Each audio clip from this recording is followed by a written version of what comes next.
Obat hati, renungan harian, jangan kita melupakan. Mari mendengarkan renungan ini, biarkan firman Tuhan menenangkan jiwa kita. Judul renungan hari ini, menjadi pelaku firman. Ayat inti renungan ini, firman-Mu itu pelita bagi kakiku dan terang bagi jalanku. Mazmur 119 ayat 105. Sebagai seorang intelektual dengan pandangan deisme, ia banyak membaca, tetapi setelah pertobatannya menjadi Kristen pada tahun 1816, Miller menjadi seorang yang pada dasarnya hanya memiliki satu buku Alkitab. Beberapa tahun kemudian, ia menulis kepada seorang pendeta muda sebagai temannya bahwa Anda harus mengkhotbahkan Alkitab. Anda harus membuktikan segala sesuatu dengan Alkitab. Anda harus berbicara tentang Alkitab. Anda harus menasihati menggunakan Alkitab. Anda harus berdoa dengan Alkitab dan mencintai Alkitab dan berusaha maksimal untuk membuat orang lain juga mencintai Alkitab. Pada kesempatan lain, ia menyatakan bahwa Alkitab adalah harta karun yang tidak dapat dibeli oleh dunia. Alkitab tidak hanya mendatangkan kedamaian dan harapan yang kuat di masa depan, tetapi juga menopang pikiran dan memberi kita senjata yang ampuh untuk menghancurkan kesetiaan. Lebih dari itu, Alkitab memberitahu kita tentang peristiwa-peristiwa di masa depan dan menunjukkan persiapan yang harus dilakukan untuk menghadapinya.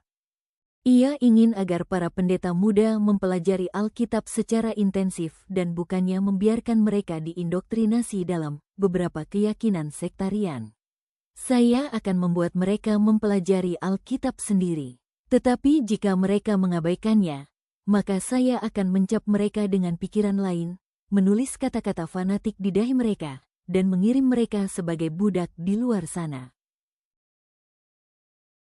Miller tidak hanya mengarahkan orang lain kepada Alkitab, tetapi ia juga mempraktikkan apa yang ia khotbahkan. Pendalaman akan Alkitab yang dilakukannya secara ekstensiflah yang membawanya pada kesimpulan yang cukup mengejutkan ini. Pendekatannya adalah secara menyeluruh dengan metode-metode praktis. Mengenai pendalaman Alkitab di awal, ia berkomentar bahwa ia memulai dengan kitab Kejadian dan membaca setiap ayat, tidak lebih cepat dari pengungkapan makna dari setiap bagian ayat-ayat itu, sehingga saya terbebas dari rasa malu berkenaan dengan mistisisme atau kontradiksi apapun.